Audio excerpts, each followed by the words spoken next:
They wish to make a lot of money.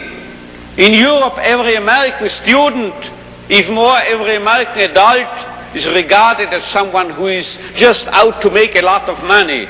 Really, 16% of these students regarded their main goal and concern in life to make a lot of money. I'm quoting literally, make a lot of money.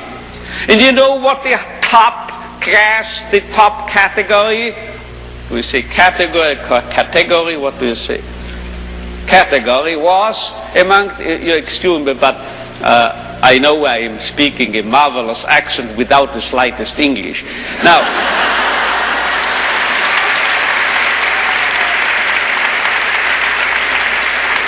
you know what the top category was? 78% of these American youngsters were concerned, as they expressed it themselves, with finding a meaning and purpose in their lives. So this is a realistic view on man. And you know, you won't believe it, gray hair, my age, I started taking flying lessons recently. Do you know what my flying instructor told me?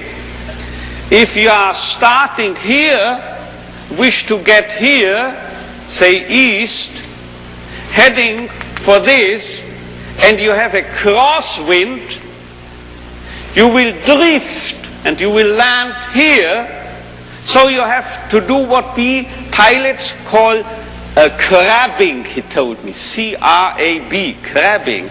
You have to head for north of this airfield, and you have to fly that way, you see, as if you headed in this direction. If you are heading here above this airfield, then you will actually land here. But if you head for here, you are landing here. This holds also for man, I would say. If we take man as he really is, we make him worse. But if we overestimate him,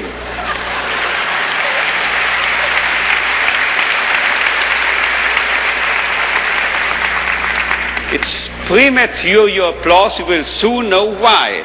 If we seem to be idealists and are overrating man, and looking at him that high, here above, you know what happens? We promote him to what he really can be. So we have to be idealists in a way, because then we'll wind up as the real realists. And you know who has said this? If we take man as he is, we make him worse. But if we take man as he should be, we make him capable of becoming what he can be. This was not my flight instructor, this was not me, this was Goethe. He said this verbally. And now you will understand why I, in one of my writings, once said, this is the most apt maxim and motto for any psychotherapeutic activity.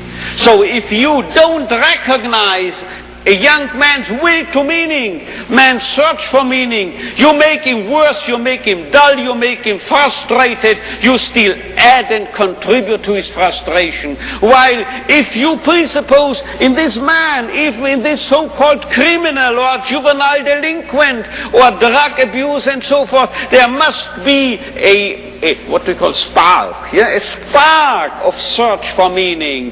Let's recognize this, let's presuppose it, and then you will elicit it from him, and you will make him become what he in principle is capable of becoming.